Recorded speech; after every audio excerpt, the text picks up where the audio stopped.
Hey guys, this is Matthew Scott again, and welcome to my boring desktop. Today I'm going to be showing you some features of Edius 6.5, which is due to be released very soon.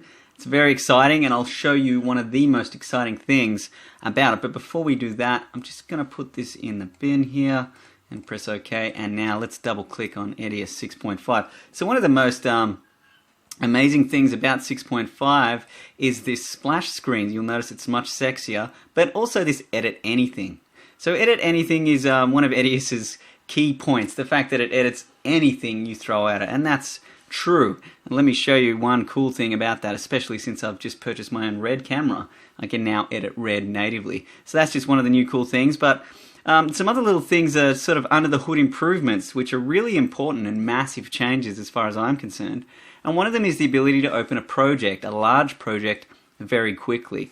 So for example, we're going to be working with this Edius NAB 2012 project, and let me just show you the properties of that project. If I just go to my hard drive here and right click on that and go properties, you'll see that it contains files up to about 100 gigabytes, which is a lot.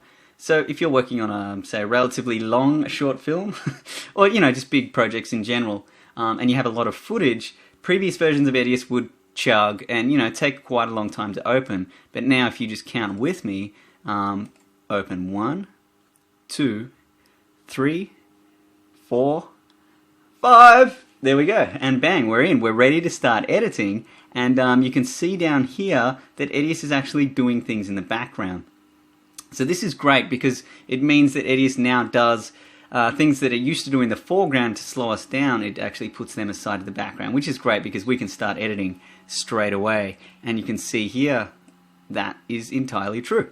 So let's have a look at some other cool things that Edius 6.5 has improved on. If we go to settings, project settings, we'll be able to see a lot more of what's available to us. So at the moment we're having a look at the current project settings, and if I just click change current, we can go through some of these cool changes. So one of the biggest changes, and this is really exciting for me, especially because I do a lot of color work, is the fact that Edius now supports 10-bit and works in a 10-bit color space. So you might be thinking, hey, I remember seeing 10-bit in previous versions of Edius, which is true, but it was really in its infancy because we were just getting the new HQX format, which is a 10-bit codec, which is excellent, and Edius supported that. However, it never used to work in a 10-bit space in terms of color, but now it does.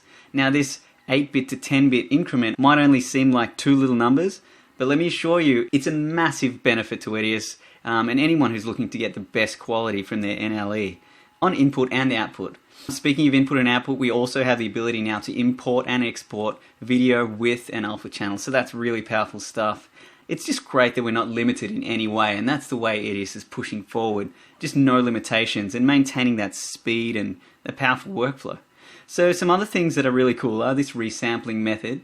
Edius now allows us to choose a resampling method based on the type of resampling we need. This is really, really cool, and it's a feature that's usually only available in high-end transcoding software, but now we can do it on a per-clip basis. Maybe you're familiar with using Photoshop and resizing images in Photoshop. You've seen things like best for reduction or best for enlargement. Well, now we have those similar algorithms to choose from within Edius, and that's on a per clip basis as well. Or we can set it as an overall project setting here as well. But I'll get into this stuff in more detail. So Edius 6.5 also has the ability to choose custom frame sizes. I mean, this was available in a previous version of Edius, but the fact that we can choose, say, for example, 4096 by 2160, which is 4K cinema resolution, means that it really is ready to edit at a cinema grade, and that's all thanks to our new 10-bit color processing. But the beauty of this is, and the fact that we can really utilize this now, especially myself since I own my own RED camera, is that I can import RED files natively straight to my timeline. So let's go over all this stuff and get started. I'm just going to change this back to 1920 by 1080. Press OK. And guys, we will be changing project settings a lot during this demonstration. So I just want to show you, one, we can obviously just go up to settings and go to project settings and change them here using change current settings.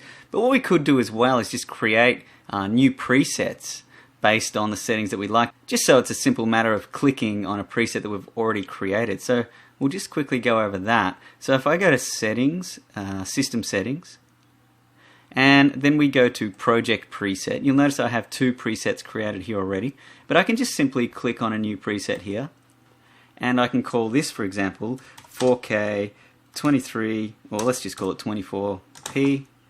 Yeah, and that'll do it. So that's our description, and we can always give that a cool little icon. So maybe 4K looks like, what do we got up here?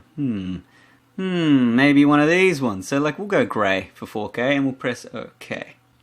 So next up we want to change the video preset, and it actually doesn't matter what we choose because we're going to customize it anyway.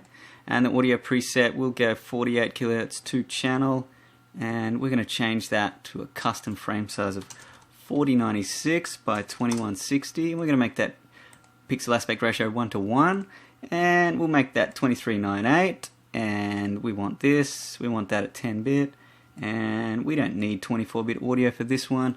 Make our overscan size 0, and we'll change the resampling method.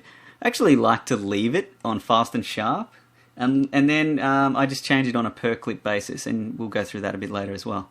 And I generally don't like working with VA tracks. You can set this up however you like. We'll choose our render format, which is, I'm going to go with Canvas HQX Standard, which is perfect for what we need. Press OK, and now you can see we have a new preset in here. And what we could also do now is make a 1080p version of this one. So I can just copy that preset, and now if I click on this one, choose Modify, and we can call this 1080 24p, and we can maybe choose a slightly different icon, maybe make a green one for that, and then everything else stays the same except this frame size and aspect ratio, so we'll press OK to that. So now these two are sort of hand in hand, and that's what that's what I will be changing a lot during this demonstration. So if I press OK there, go to settings, project settings, now you can see I can just choose them from this list, so that's really handy as well. First of all, I want to talk about that 10-bit, because to me that's the most exciting thing, the fact that we can work in color in 10-bit and process color in 10-bit, because you know how I feel about color. I love the stuff, especially in Edius. Alright, so let's have a look at an example of what 10-bit actually does. I have a film here that I shot called Saving the Bacon, written and directed by Ryan Thomas. Cool little film which will be available to watch soon, hopefully. Top 25 at Tropfest, mind you. I thought we did pretty well. Anyway, so let's have a look at this clip here. I specifically want to show you this shot because when you're working in an 8-bit color space, you run into problems. Now, keep in mind that this was shot with a Canon 5D Mark II, and as standard, a 5D Mark II records 8-bit video with quite a limited color space of 420 as well.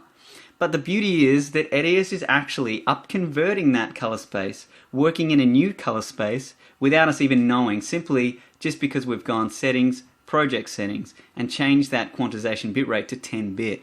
See, we don't have to transcode into a new codec to access that extra interpolated information. Now let me show you what a bonus that really is. So for example, I chose this shot deliberately because it has a very soft, gradual light covering this back wall. Now you may have seen this whenever you're trying to color grade a sky or underwater footage, you'll see what's called banding.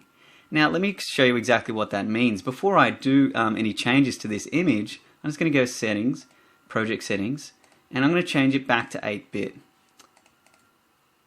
Now straight away we don't really see much difference because in 8-bit footage looks great unless you change it, okay? So this is the thing here. And in a lot of situations, especially if it's professional use, you do want to add at least some contrast or some color to your image to really get the most out of it. So let's go ahead and do that. I'm just going to double click the YUV curve, and let's just make a slightly larger screen so we can really see what's happening here. So within our YUV curve now, I'm just going to adjust the luminance values. And what hopefully you can see with this screen recording, because I certainly can, you can see what's called banding on that back wall. And by banding I mean you can see bands of color, bands of brightness. You can see the steps. That's not cool. To me it's like a form of posterization, and the quality of this image is seriously deteriorated just simply because we've added a contrast curve.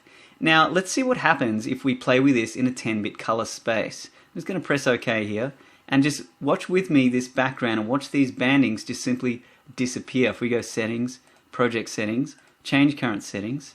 Actually, let's just make this as out of the way so we can really see it happen. And if we go here and we change that to 10-bit and press OK, there we go, they've disappeared. So what that means is that we have a lot more information to play with. So how much more information, you might ask? Well, the difference on paper from 8-bit to 10-bit is only 2 digits, right? But really what it is 4 times more information per channel.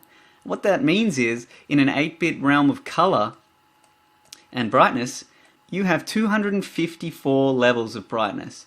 In a 10-bit color space, you have over 1,000. So that's 4 times as much information, which means the gradual steps between the brightest and darkest part of your image is now 4-fold. You have access to 4 times as much color information, even if the original source was recorded in 8-bit. So this is a massive step. This is huge, and it might only seem like a small number, like I said, but it really means big things for color, quality, and just the final output. It really puts Edius in a professional realm, and that's awesome. So more on 10-bit, we have over here a list of filters, and you can see that some of the filters have a little blue exclamation mark next to them. And what that means is that those filters aren't actually supported by the 10-bit workspace as yet. So Edius is headed in the right direction, but not all filters are available in 10-bit. But the good thing is, all the important ones are. The ones we use for serious color correction all work in a 10-bit color space, so that's awesome. So while we're talking about 10-bit as well, I want to delve into color a little bit deeper, and I want to show you the advantages of using native red files. Now, the fact that we can import red files directly is so amazing. It means we don't have to transcode footage. And if any of you are familiar with working with red before, transcoding R3Ds is quite a lengthy process without additional hardware. So all of these clips have been imported directly into Edius, straight from my hard drive with no transcoding. And you saw how quickly I opened that project before. You can see I'm just scrubbing through 4K footage with not a problem at all. But you can see that the resolution is quite low. Now, this isn't generally Edius's way of working. Their philosophy is stay in full resolution always. But hold on a second, technology's jumped quite a lot in the past 12 months. 4K is the new buzzword, and all cameras are going 4K. So we need to wait until our computer systems catch up with the cameras. So in the meantime, we have the ability to still edit this stuff without having to transcode, and that's really powerful, saves a lot of time. But we can, if we did have a powerful computer, I mean, this is only a first generation i7 laptop, we can go to settings, system settings, and if we go to importer, choose red, we can actually choose the preview quality of 1:1, which is full resolution 4K, and you can see the crispness of this image here, which is still in RAW. We haven't actually affected that at all. But the point is that we have the ability to change that resolution just to increase system performance if needed. And let's face it, for an edit, you don't really need to be able to see the details in his skin. We're basically editing something based on shapes and movements. So for me, it's a great step forward, and I'm really happy that Edius is supporting cameras like Red. So let's have a look at what we can do with these files. And before I do, let's just take a quick look at the specifications of one of these files. So for example, let's open this one here. So I just right click and choose open. We're going to open this with Red's free software called Red CineX. And this is going to allow us to change the metadata in the image. And you can see here that I actually have changed it previously to a super warm Kelvin. The beauty of RAW is though that we have access to white balance, ISO and other metadata. So that stuff's not burnt into the image like normal cameras. So the fact that this is RAW is just super powerful. Anyway, enough about that. I came in here because I wanted to show you that we're working with a 4096 by 2160 file. That's massive. We're working at an 8:1 compression, which is, that's quite CPU intensive. Plus, each one of these files has 16 bits of information per channel. That is massive. Remember how big the jump from 8-bit to 10-bit was? Just imagine what 16 bits is. So the fact that we can work with these files natively is just huge. So I'm just going to exit Red CineX, go back to Edius. I'm not going to save that. Now I'm going to show you some color correction techniques, but specifically we're going to have a look at one of these red files and see how far we can push it. So at the moment, Edius is downscaling this footage into a 1080p project on the fly, which is pretty impressive in itself. But what we can do is actually go back to a 4K project. So we'll go project settings, and we can change this at any time. Go change current settings. You can go to custom and go 4096 by 2160 and press OK.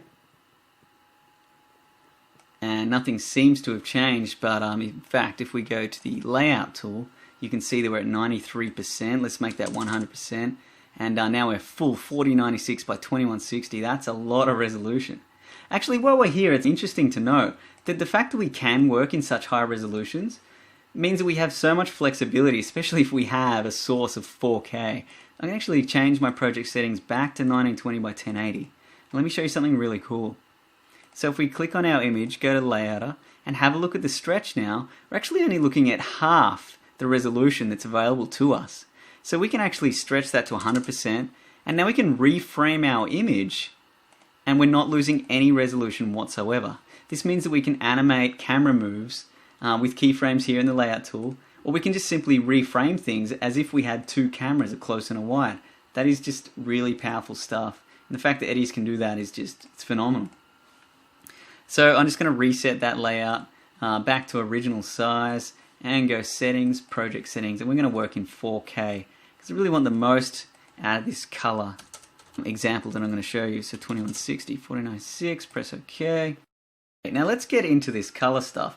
Now, first of all, I'd like to examine a scene, and to me, I can see that this scene needs a lot of work. We can really bring it to life. I mean, when I shot this on the day, it was a lot warmer looking than this. To me, this seems quite cool, and it wasn't cold. It was really warm, and yes, we have a strong backlight here. We have some blown highlights on the grass. We're going to tackle all these problems a bit later, but the image also looks quite flat, and if we have a look at our histogram here, you can see that we actually don't have a black point at all, so we need to fix these things, and we're going to do that right now. But first off, the first thing I noticed is my brother over here, his skin seems to be a little bit more pale than this guy in the middle, so I just want to warm that skin up a little bit. And one really quick way of doing that is just to grab the mask tool, drag that on. Now if I'm going a little too fast for you, check out Vimeo MTS Films, and you should see a whole bunch of tutorials that goes through this stuff in great detail, and a lot slower as well. Basically what we're doing now is just drawing a quick mask around my brother's skin, and we're going to soften the edges of that mask by say 300 pixels, and on the inside of that mask I'm going to choose a three-way color corrector and just straight away just jump for the midtones. It's going to push warmth into that, and we don't want to push too much.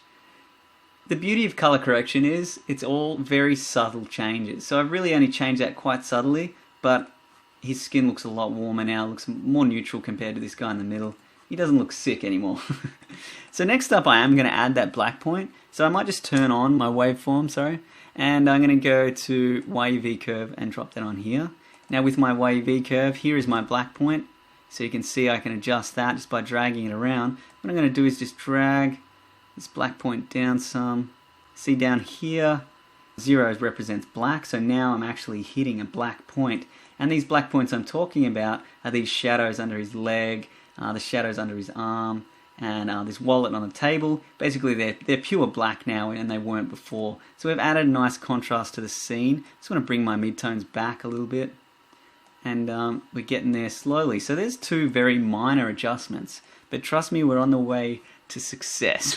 So next up I'm going to go color balance, and I just want to increase the color of the entire scene. So we're going to go color balance, and I'm just going to increase the chroma by say 11, and now you can see it's a lot more saturated and it's looking a lot friendlier.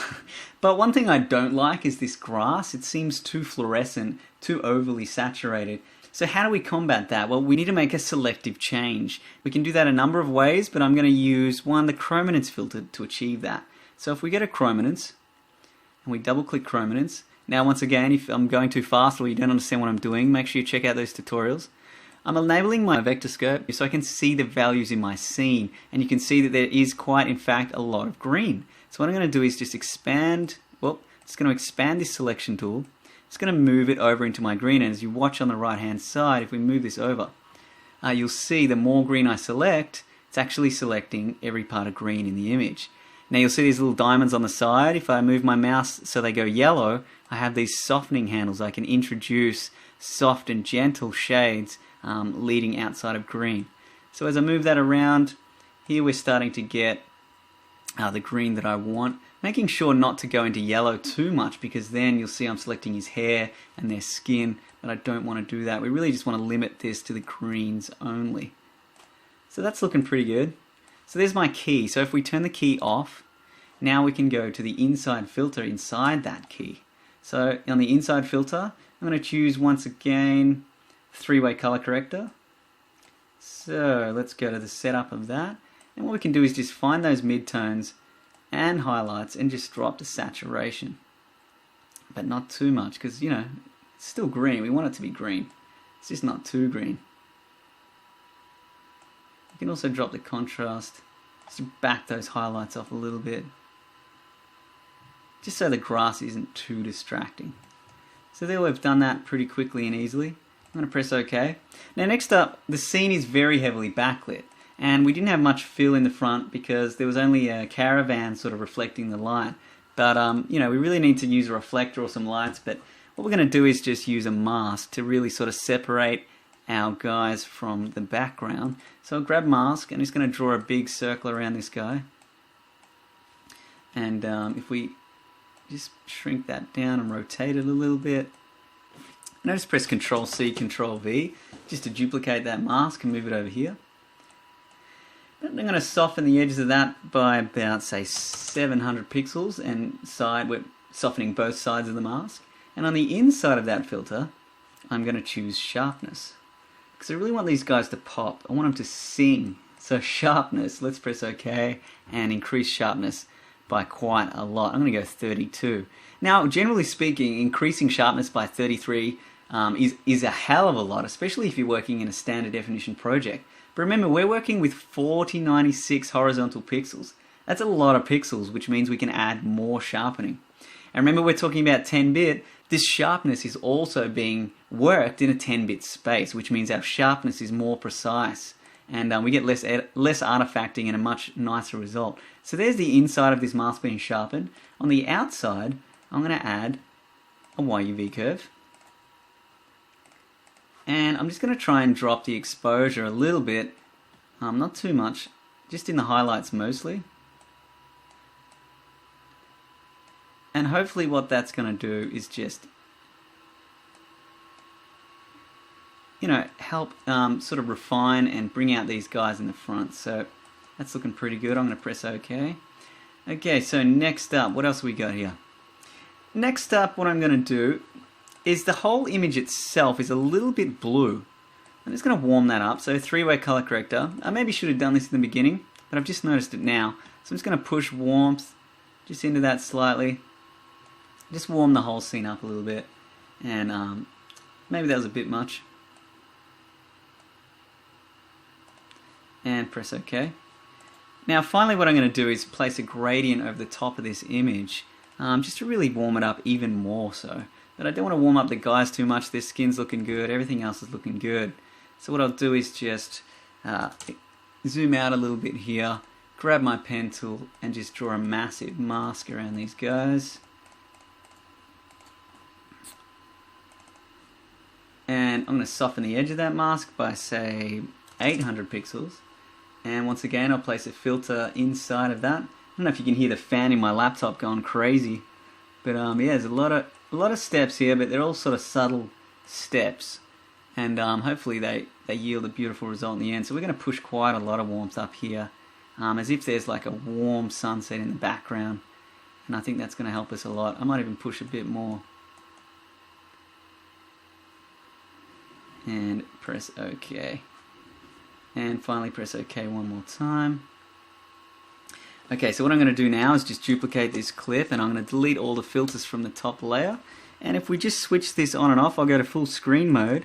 You can see that with some subtle changes, I've gone from you know, quite a cool sort of raw look to a much nicer, much warmer and more beautiful scene. So Edius's power has always been there, but now the fact that we get to work in a 10-bit color space with 16-bit raw files from a Red camera, we really do have a lot more power, a lot more precision to create beautiful, stunning looks just with subtle changes.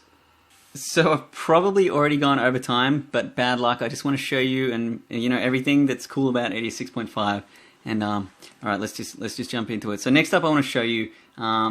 Let's just quickly have a look here. Settings, project settings. And what we want to look at here is the video plus alpha channel import and export plus the resampling methods. Now these things are really cool. So make sure we have that selected. YCBCR plus alpha, which is just video plus alpha.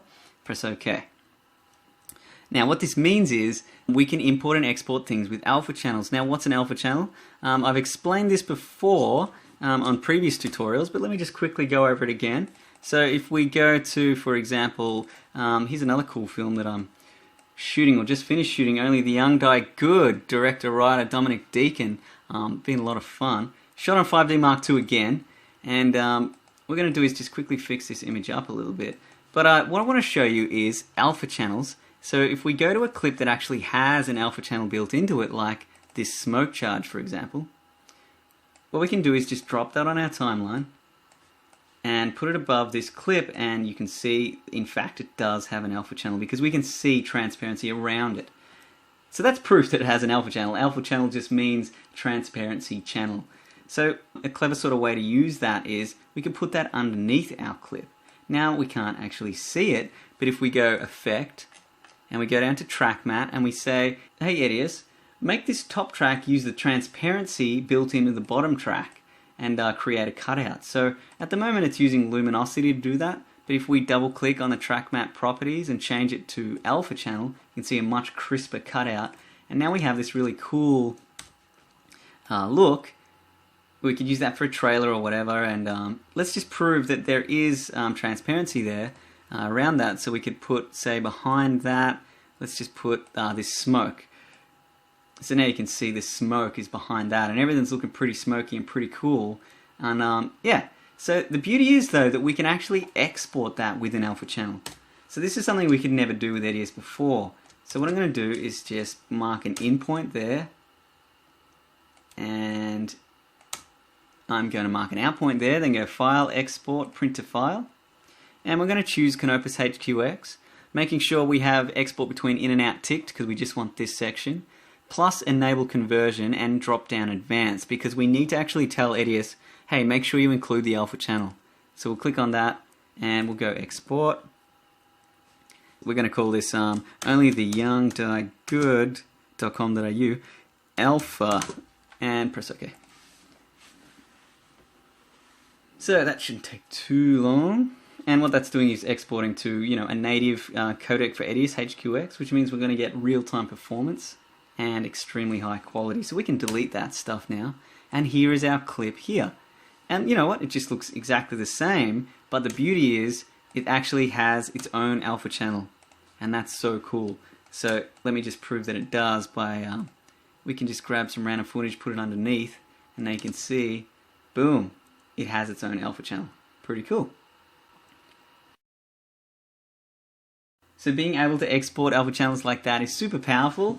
Edius these days is really pushing things in the right direction and really trying to make this a super powerful professional editor, for high-end stuff, not just quick stuff. So although it is quick, it is super powerful too. And a lot of these issues and needs of editors are being addressed. So that's what I love about it. So let's just have a look at the resizing method. Now this stuff's crazy, right? And the fact that we have this within Edius is so cool. Let's go back to saving the bacon, and I need to find something with a hard edge. Actually, no, let's stick in Only the Young Die Good. Maybe this shot here. There's some nice contrast here, and I'm just going to drop that on my timeline. And you'll notice I've got some ghost frames here. That's because Edius is interpolating by default my footage to match the frame rate of my project. So if we go to settings, project settings, you'll notice I'm on 23.98 as a frame rate. However, this video I recorded at 25p. So what I might do is just change the view of my bin and make sure I can see the details. My frame rate is here. You can see, yep, this one's 23.98, this one's 23.98, but these clips are 25. So if I highlight those and just go 23.98, now Edius will conform those and play them back slower. Alright, so I might just open, no, let's go this one, So I really want to show you this resizing and how cool it is. So, go to the Information tab. Now when you resize something, this is really useful for example, going from high definition down to standard definition. But it also means that if you ever have to enlarge something just to, you know, fix a horizon, actually maybe that's a better idea. If we go here and have a look at my horizon, you'll notice it's not straight. So what I'll do is drop that on the timeline, and I'll go Information, and I'm going to rotate my image so it is a straight horizon. So that's much more straight. But you'll notice now I actually have to enlarge my image so that I get rid of these black borders. So when I do that, one, I'm losing resolution, but that's you know, because I stuffed up. But two, I'm also introducing artifacts because of the resizing. Now in previous versions of Edius and in other editing software, we don't have the option to choose how it resamples, how it resizes, but now we do. And we can do it straight here on a per clip basis. So this resampling method is currently pointing to the resampling method built into our project, but we can always change that to Lanczos high quality. Now I'm not pronouncing that correctly, but just a bit of history about this dude. Cornelius Lanczos was an absolute legend who figured out this cool stuff. A Hungarian dude, and that's about all I know. But anyway, this thing was named after him. It's been used for a long time in the video and stills industry, and it's just a really good way to resize things and make them keep their quality. So we're going to change that. Have you ever noticed when you've gone from high definition footage down to standard definition footage, you'll see things like jaggy lines in power lines and things like that? Or like here, for example, you might see what's called aliasing. The beauty of Lanczos is that it eliminates that. It smooths out that aliasing, and that's what's so cool. Now let's just expand this a hell of a lot more. And before I do that, I'm just going to add a little bit more contrast to this scene, just so we can really see what I'm talking about here. So we just add some blacks, increase the whites. Alright, so if we go to the layout tool, and we just zoom out here to say 10%, and I'm going to expand this a hell of a lot, like say about that much. And let's have a look here at maybe this line here, and I'll just expand it even more. Alright, so at the moment it's using Lanczos, I'm just going to call it Lanczos. At the moment it's just using Lanczos high quality, which is probably the best option we have. But now I want to change this resampling method, and I want to show you the difference that it actually makes. But to do that we really need a comparison. So what I'm going to do is duplicate this clip now, so there's two identical ones. Now the bottom one, if we double click on that, is using Lanczos 3 high quality, and the top one, what I want to do is change that to bilinear fast and smooth. If we press OK, and we can turn each one on and off. So bilinear fast and smooth, you can see has less detail, here it is here, and more aliasing. It actually introduces noise and artifacts. So if we change to Lanczos 3, you can see much more detail, and we've smoothed out that aliasing. So that's really cool that we can actually choose that. That is showing you what it's really doing under the hood. So some of these like average, fast and sharp, let's press OK, and you'll really see a massive difference here. So here's Lanczos 3 high quality, and here's fast and sharp. You can see it's covered in pixels, and yeah, just the quality is not there. So the fact that we can choose that resizing method is just a huge bonus, and another way to get professional high quality imagery out of Edius. Anyway guys, that probably wraps it up. Probably way too long. Thanks for sticking around, if you have. But yeah, so we should just wrap it up with a few tips when working with these new features. And one of them is performance actually does decrease when you're working, for example, in a 10-bit color space, or when you're working with, say, high quality resizing. The idea is, and the beauty of Edius is, that you can always change that mid-project. So you can change that to 8-bit, change that to bilinear fast and smooth, press OK, and then you're going to get back the performance that you're used to. But obviously when you want to start working with color, then we go back to settings, project settings, change that back to 10-bit, and voila, it's just a flick of a switch. Then we have that quality back right at the end. And quite similarly, if you're working with 4K footage, you actually get better performance if you work in a 1920 by 1080p project, even though your footage is in 4K. So remember that you can always switch it back to 4K at the end. So this is the beauty of Edius and the flexibility that we have. And to me, little things like this just really set Edius apart. So we've covered a few things here that are new with 6.5, and there's definitely more features, but to me these are the most important. I don't want you to look at this 8-bit, 10-bit thing and think, that's not really an improvement, because seriously, it's massive.